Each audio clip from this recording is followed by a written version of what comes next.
Hello, beautiful people, and welcome to Rain's Palette Diaries. For this video, I'm going to talk about some things that I've been seeing for really years at this point, on different art forums, art spaces, something that I went through personally. I also see it a lot on Twitter and TikTok, because personally I do follow a lot of um black artists on my different social media pages. And then me being a black artist myself, this is something that I've gone through a lot growing up, especially since I've been doing art since I was like very, very young. But I didn't start doing portrait work like full time, like nothing else, until about, I guess I was still young. So I would say about fifth grade is when I started only drawing people. And so growing up in school, I went to a predominantly white Christian school, and I wasn't the only BIPOC, black, indigenous person of color in my class, but there wasn't many of us. Um I think like back in elementary school, there was only two black girls in my grade, and she was in my class, which was only two classes per grade, so that wasn't really a um big comparison. But then I think three black boys. And the reason why I'm singling out as far as black specifically is because, these are the ones that we would get these type of conversations a lot.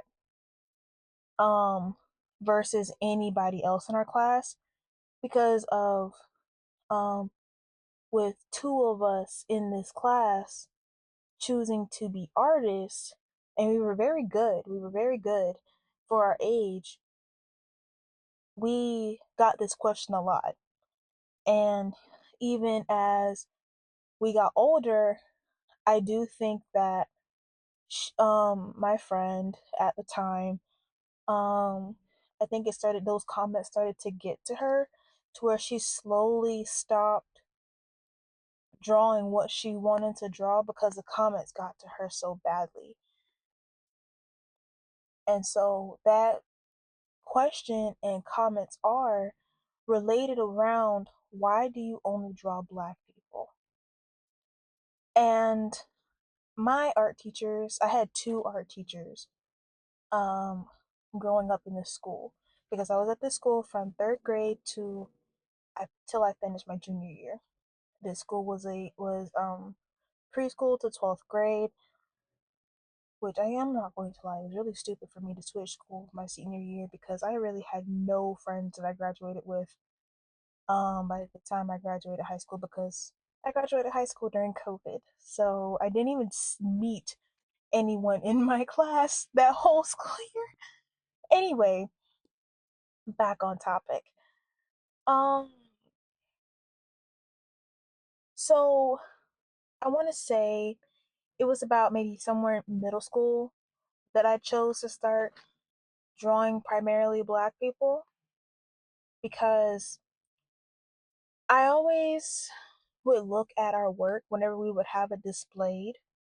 Now, something that my art teacher always did, like, a lot of our teachers, each teacher had their own board that was like next to their classroom door out in the hallway, that they would display whatever they wanted that the students are doing at that time.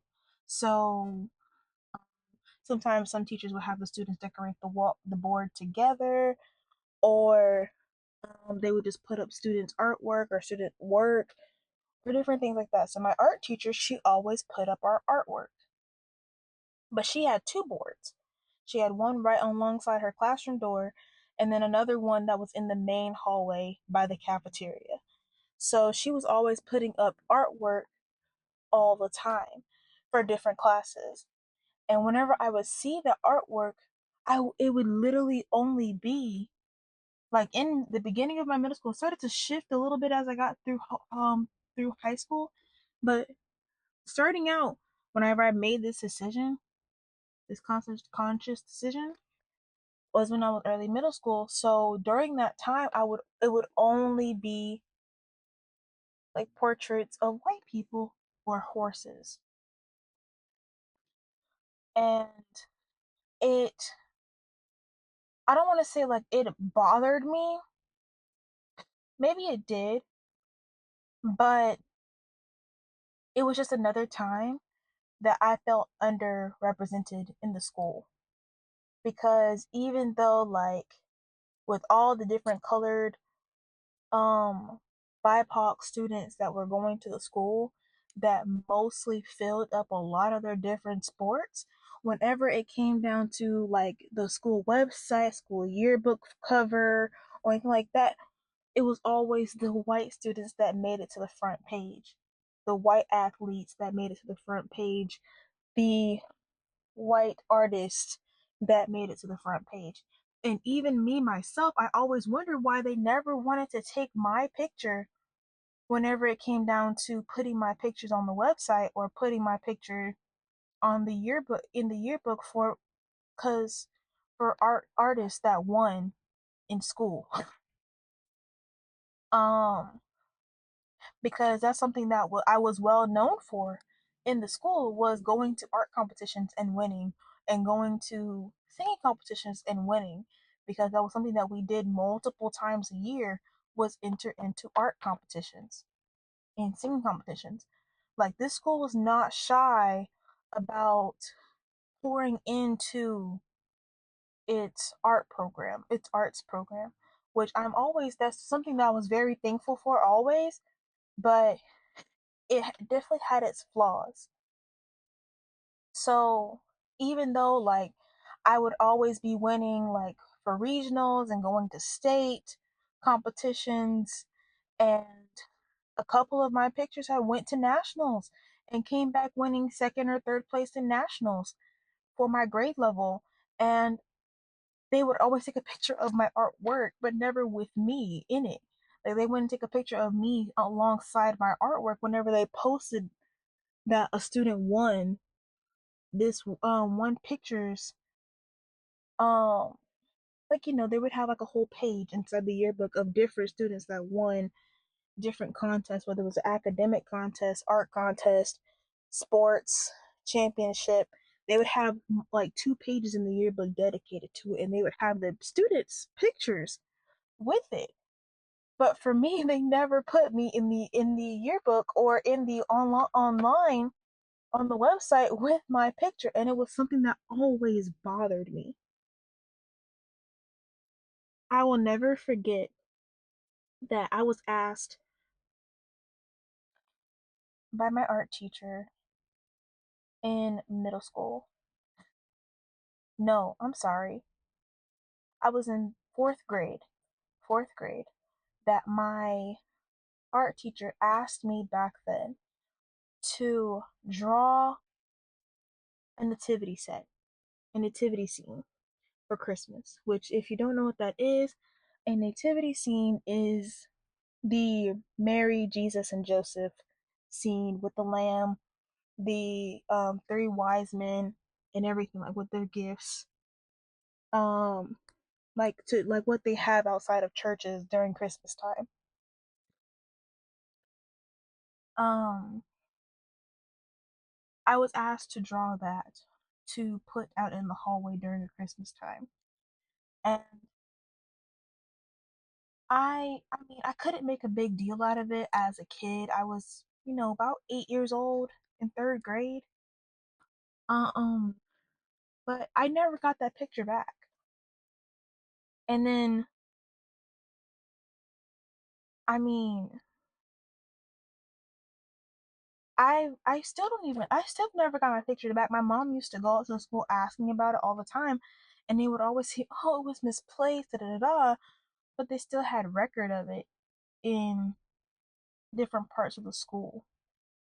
And then, whenever in middle school, also I was getting different pieces of my work that would come up missing throughout the school year whenever we were in art class. And so I was like, I had to do more than just put my signature on it, because back then I didn't really understand to like think about putting it in pen or something like that to make it to where my name was actually on it. Whatever I drew my picture with, that's what I would put my signature with. I never like thought to use like a white pen or something like that, because I didn't even know those things existed until I got into I think late middle school, early high school, really, when I saw somebody in my art class using them. Um then I hmm. So my decision was to start drawing only black people, because then it will be known that it could only be me or the other girl in my class that was drawing that was drawing these things. And I'm pretty sure the final straw that broke the camel's back that made me make that decision was when I drew Elizabeth Taylor. And I drew Elizabeth Taylor for art competition. It was not a great, like, looking back now, it looks horrible. But back then, everybody was like, "Oh my gosh, it looks so realistic. Oh my gosh, for her age, that's so crazy." And I was in sixth grade when I drew it. And that picture was printed with my name. But when, like, in the yearbook, it was printed with my name, but they had pretty much, I don't know if they did Photoshop, I don't know. Because my name is in big, like right by her face in the one that my mom has. But for some reason in the copy that's in the yearbook, my name is not on it. And so I told my mom, I was like, it bothered me so much. And it was something that I spoke to the yearbook group about it. Nobody had any answers. Everybody like was up with their hands up, like nobody knew, because some people even in my own class was a part of the yearbook club. So just I still don't, like, nobody knew. Nobody would give me an answer. So after that, I really made that conscious decision to start drawing only black people whenever it was for a school project. So I consciously made that decision to start drawing only black people when it was for a school project because of that, so that it would always be known that it was mine. Or the girl in my class, I know I've already said that, but it was like I had to put a stamp of myself in the paper. And I don't know, it probably should not have been such like a big moment for me at that time, because I'm just drawing someone that looks like myself. But it really was, because it wasn't normalized. It wasn't something that was done in my school, even by other black people in my school. Other ethnicities that were in that school all drew only white people.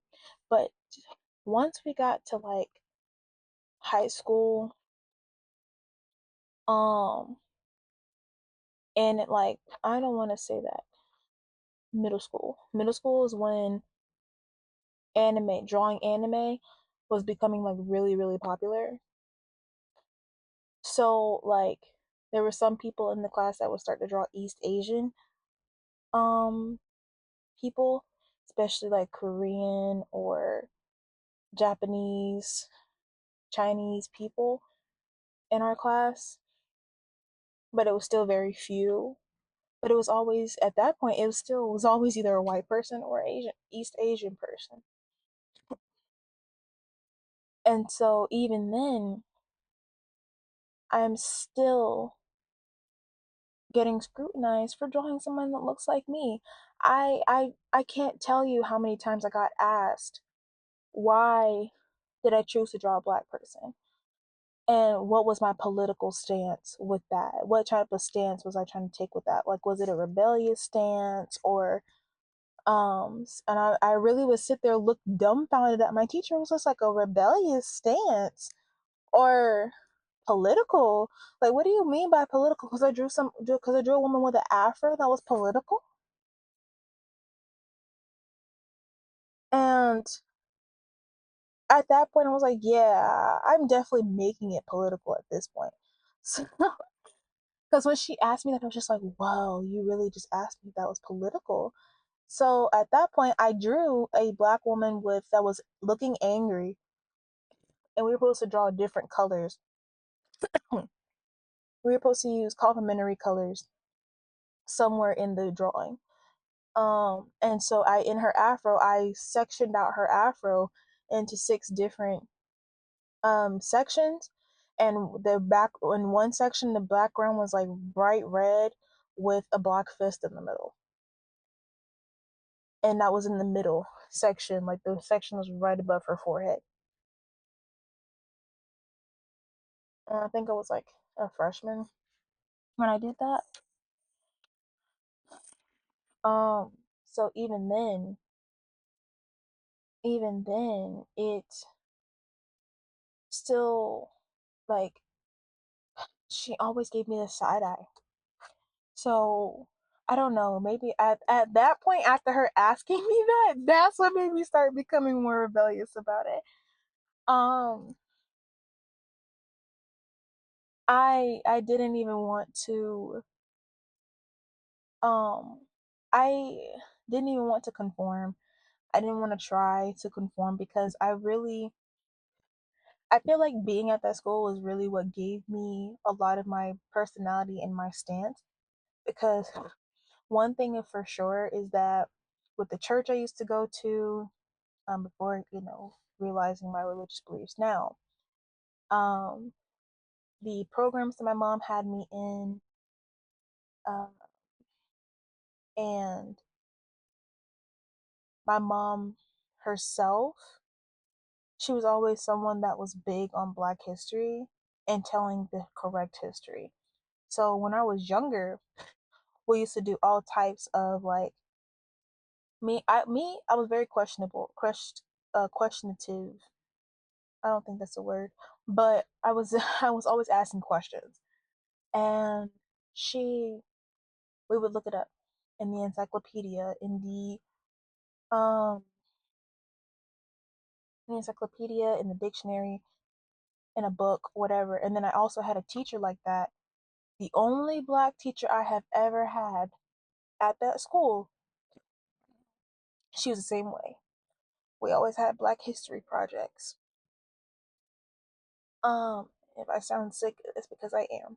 But I still want to get this video out. She would always be the same way. And so she and my mom taught me a lot. During the time that I knew her, the programs that I was in that was only for Black students at the time, still is. Just, I think these programs are still going on. But my mom was very big on me knowing the true history.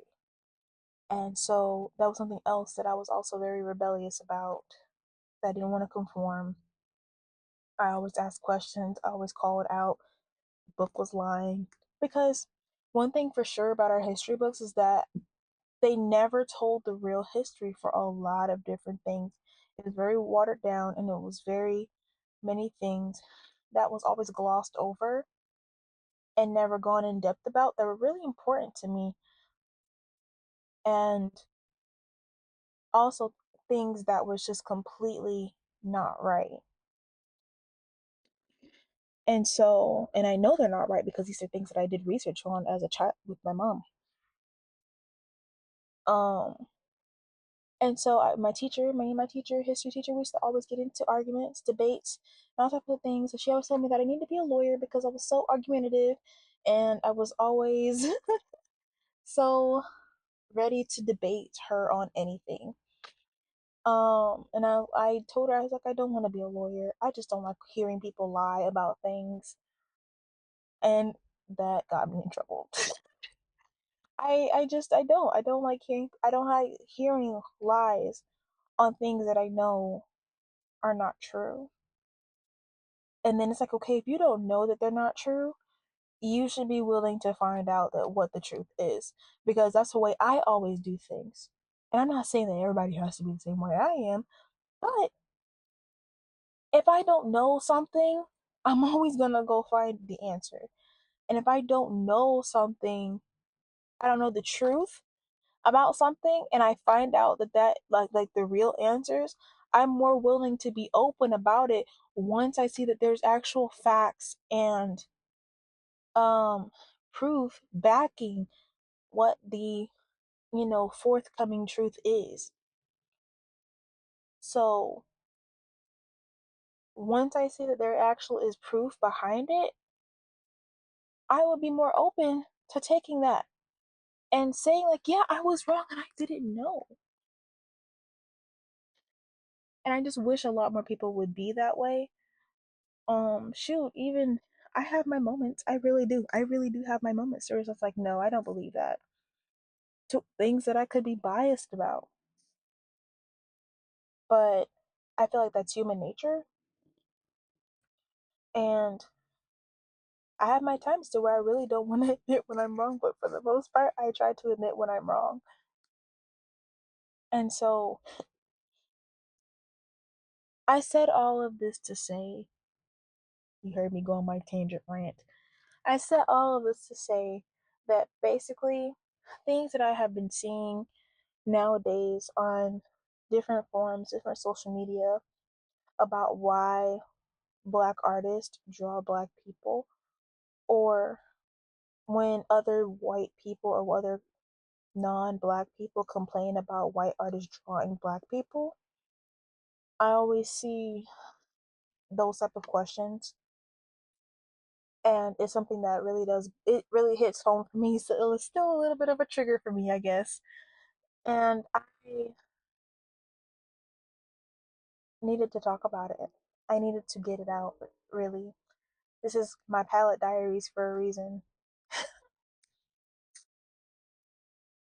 You come to hear me rant and rave about what is important to me, and hopefully I find other people that find these things also important as important as I do.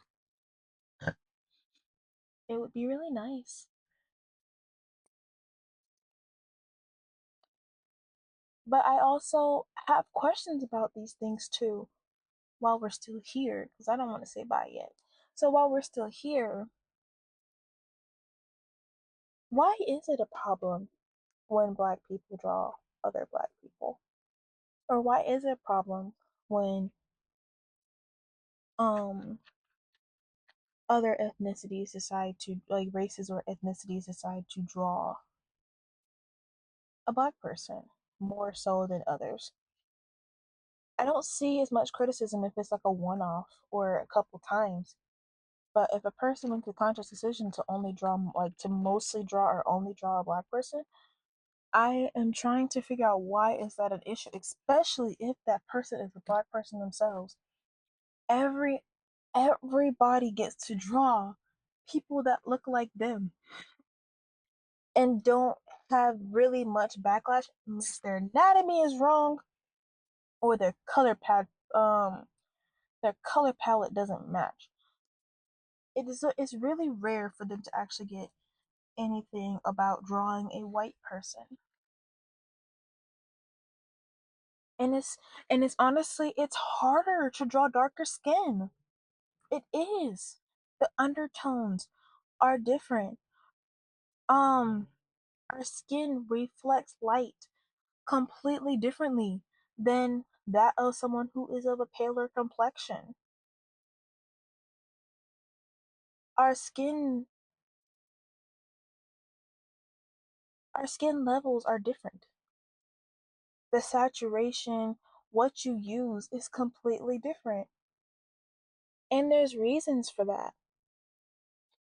And there's also other techniques that can combat that. I don't see why it's that much of an issue to want to explore other techniques, one,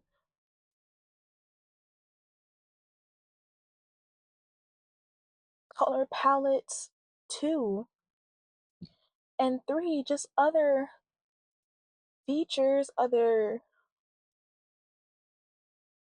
people. I really don't understand what's the issue with that. And it's like I know where it comes from. I know what it's rooted in, but to actually understand why it's still a thing, especially in 2025. Like, why is this thing until 2025? I can tell you why. I just don't like that reason. It's like because we still have so much going on that is still so much rooted in racism, and that so many people don't even want to admit it. They don't want to admit that their lives revolve around racism. They don't want to admit that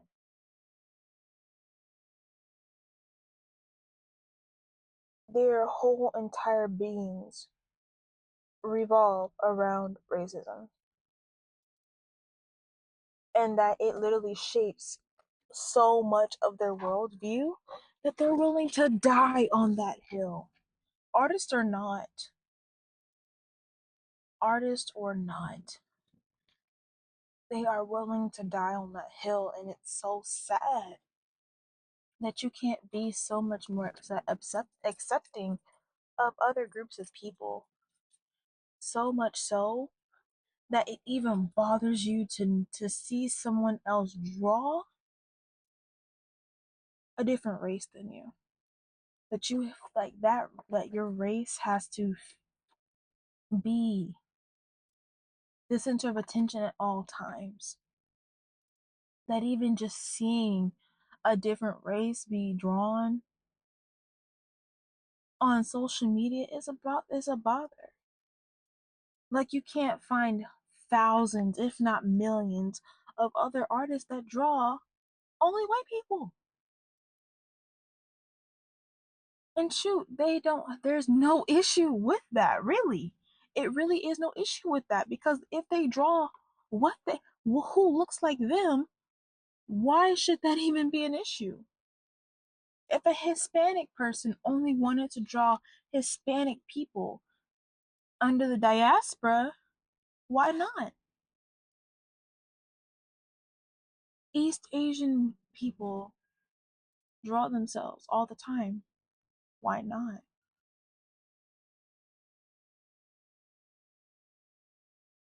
If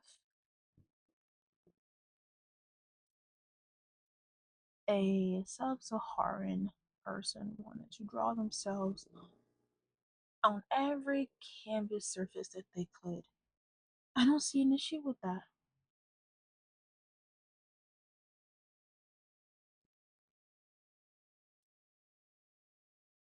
There shouldn't be an issue with that. It should be just as easy for us to be able to draw ourselves as it is for you to look at yourself being drawn all the time. Someone who looks like you or someone in your family.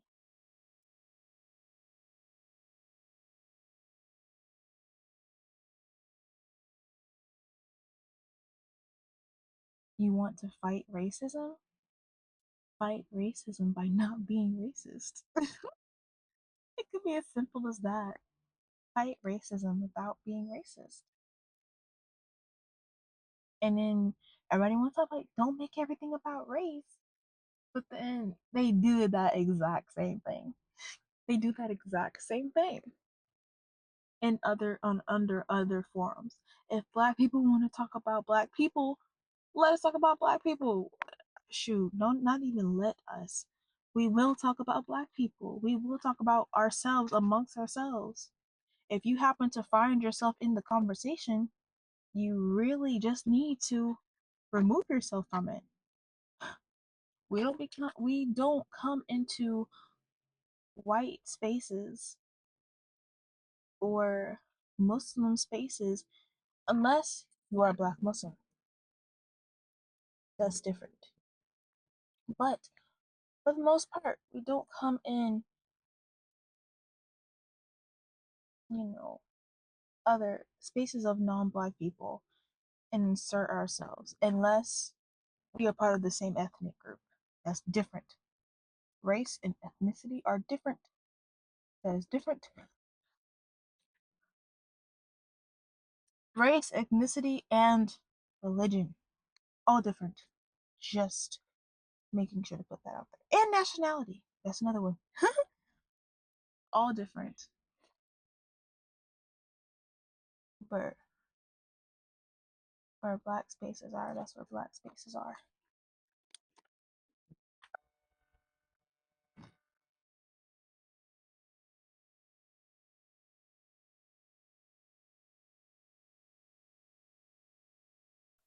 Now, I do want to point out that, as you can see, I'm not drawing a black person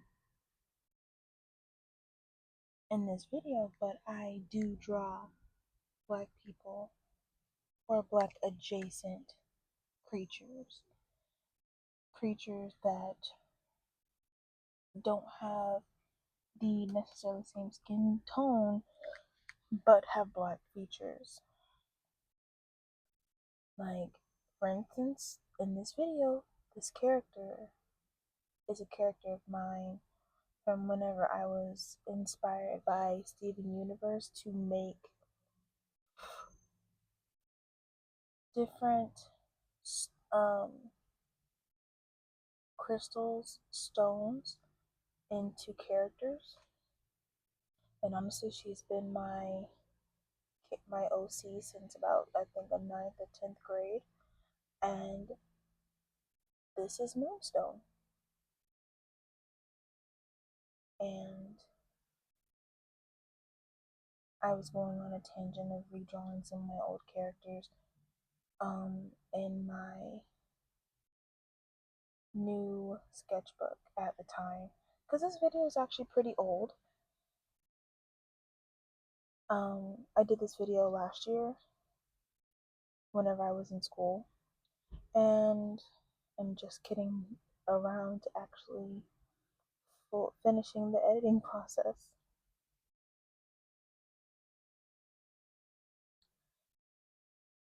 But actually, no, this video wasn't while I was in school. Majority of the clips from this video are from when the hurricane hit. That actually tells you what region of the country I live in. But there was a hurricane that hit, and we had lost power.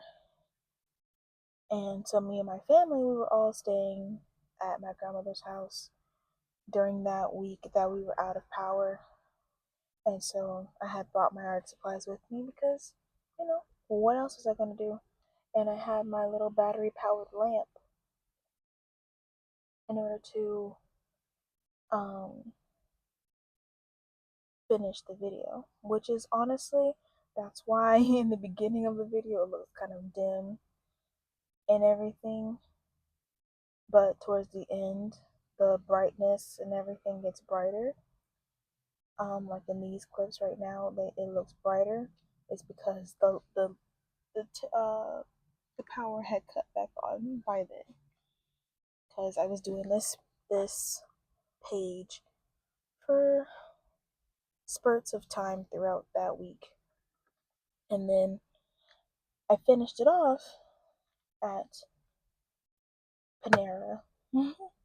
I like to go to Panera to paint, or different cafes to paint. Um, a lot of our local coffee shops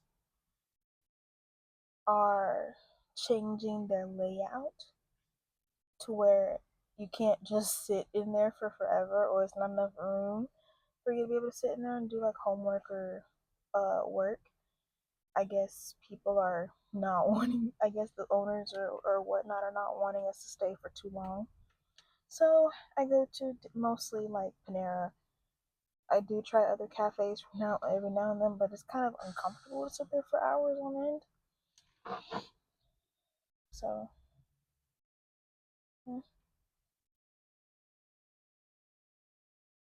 Plus it just seems like more of a nice ambiance. So as I think I will be making future videos of me doing artwork at Panera or other cafes, whatever I guess I feel at the time. But yes, I can't stress it enough that it's something that I've had to think about in this world all the time. Whether even with the algorithm, that if I was to draw more black people, black characters, is the algorithm going to push me down?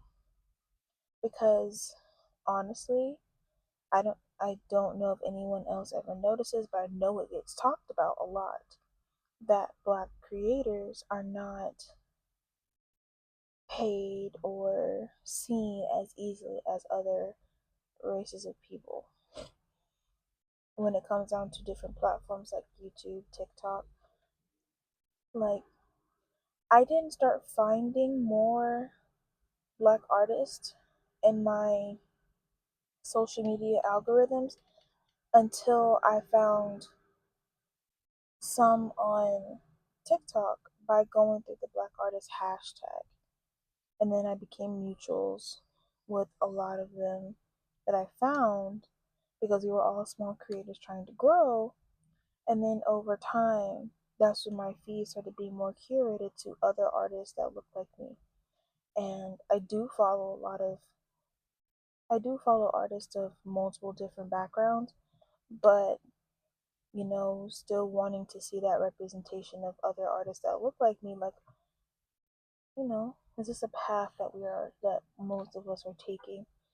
And I'm not saying that anyone's art is not good, but I see a lot of different artists that are black that have a higher mm, skill level than others, and they are pushed down on the algorithm to where they're not really seen. But I honestly do think that also goes to say for a lot of digital versus traditional artists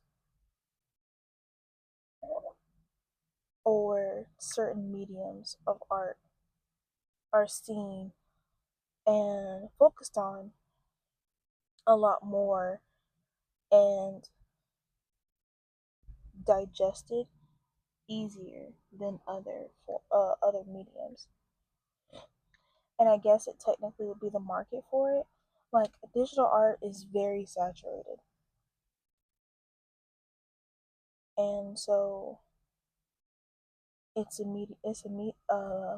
medium that will get seen and pushed a lot versus you know oil paint or um watercolor. I don't know if I see a lot more color pencil artists because that's what I'm always looking for, or like gouache or watercolor. I don't know if that's why I see them more because I'm looking for it. But it just seems like a more digestible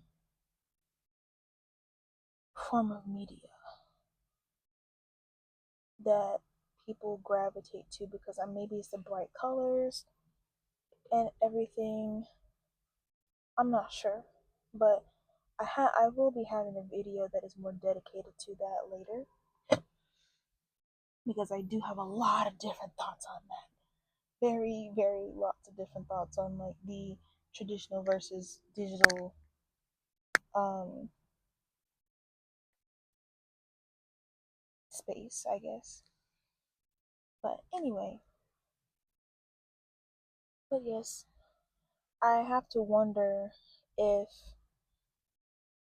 seeing, like, say if it was going to be my face, if I wanted to start making videos again with my face, because I do have some on my TikTok of, me in the video. But I have to wonder, like, if I was to do that on a regular basis with me talking face to face in the camera, will that video get pushed as much as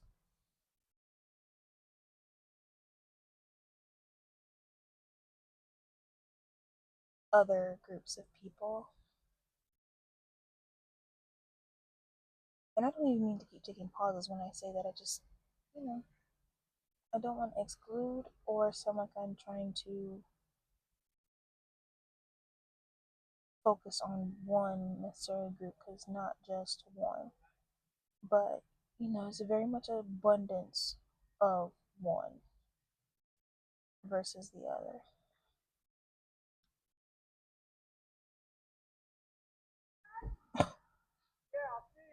So I I would like to be a part of that change, of seeing more artwork of others like me.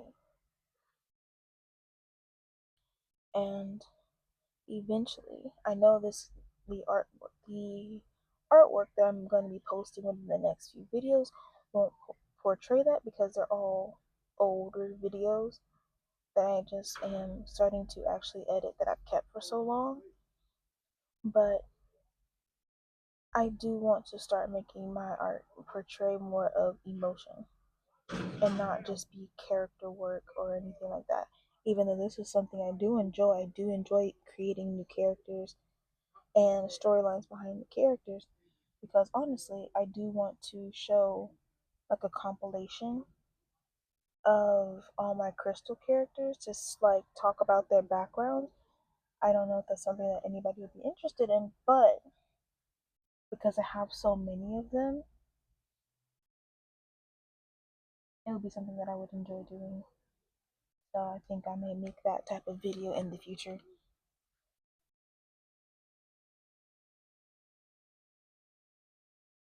because I did have a story for them that would tie into each other.